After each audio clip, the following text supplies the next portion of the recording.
Hi friends, welcome back to our channel. അപ്പോൾ എൻ്റെ പുതിയൊരു വീഡിയോയിലേക്ക് എല്ലാവർക്കും സ്വാഗതം. ഇന്ന് നമ്മൾ തയ്യാറാക്കാൻ പോകുന്നത് നല്ല നാടൻ മട്ടൻ കറി എളുപ്പത്തിൽ നല്ല ടേസ്റ്റിൽ ഉണ്ടാക്കിയെടുക്കാം.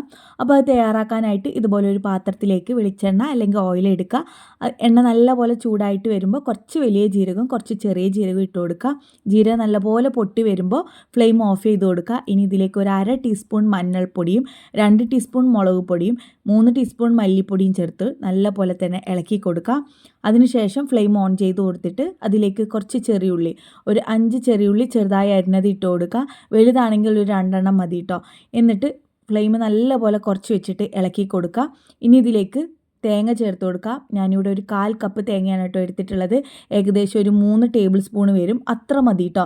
അപ്പോൾ തേങ്ങയും ചേർത്തിട്ട് നല്ലപോലെ തന്നെ ഇളക്കി കൊടുക്കണം. ഫ്ലെയിം നന്നായി കുറച്ച് വെക്കുകയും കൂടെ വേണം. ആ മല്ലിപ്പൊടിയും മുളക് പൊടിയും കരിഞ്ഞു പോകാത്ത രീതി വേണം ചെയ്തെടുക്കാനായിട്ട്. ഇനി ഇതിലേക്ക് കുറച്ച് കറിവേപ്പിലയും കൂടെ ഇട്ട് കൊടുത്തിട്ട് നല്ലപോലെ ഇളക്കി കൊടുക്കുക. ഇനി ഇത് ചൂടൊന്ന് ആറിയ ശേഷം മിക്സിയുടെ ജാറിലേക്ക് ഇട്ട് കൊടുത്ത് നല്ല പേസ്റ്റ് പോലെ അരച്ചെടുക്കാം. നല്ലപോലെ വറുത്തെടുക്കണം കേട്ടോ. ഫ്ലെയിം നന്നായി കുറച്ച് വെച്ചിട്ട് വേണം വറുത്തെടുക്കാനായിട്ട്, കരിഞ്ഞു പോകാത്ത രീതിയിൽ.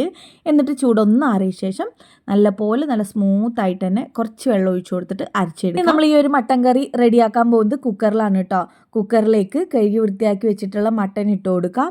അതിലേക്ക് 10-15ഓളം ചെറിയുള്ളിയും 2 തക്കാളിയും 2 പച്ചമുളകും കൂടെ ചേർത്ത് കൊടുക്കാം. ചെറിയുള്ളിക്ക് പകരം വെള്ളിയുള്ളി വേണമെങ്കിൽ അത് ഒന്ന് എടുത്താലും മതി കേട്ടോ. ചെറുതായി കട്ട് ചെയ്ത് ഇട്ട് കൊടുത്താൽ മതി. ഇനി ഇതിലേക്ക് ഒരു 1/2 ടീസ്പൂൺ ഗരം മസാലപ്പൊടിയും 1 ടീസ്പൂൺ കുരുമുളക് പൊടിയും പാകത്തിനുള്ള ഉപ്പും ചേർത്ത് കൊടുക്കുക. പിന്നെ ഇതിലേക്ക് 1.5 ടേബിൾ സ്പൂൺ ഇഞ്ചി വെളുത്തുള്ളി ചതച്ചതോ അല്ലെങ്കിൽ പേസ്റ്റോ ഏതാണോ ഉള്ളത് അത് ചേർത്ത് കൊടുക്കാം. ഇനി നമ്മൾ നേരത്തെ മുളകും മല്ലിയും തേങ്ങയൊക്കെ ഇട്ടിട്ട് നല്ലപോലെ വറുത്തെടുത്തിട്ടുണ്ടായിരുന്നല്ലോ, അത് മിക്സിയുടെ ജാറിലേക്ക് ലേശം വെള്ളം ഒഴിച്ചു കൊടുത്ത് നല്ലപോലെ അരച്ചെടുത്താണ് അത് ഇതിലേക്ക് ചേർത്ത് കൊടുക്കാം.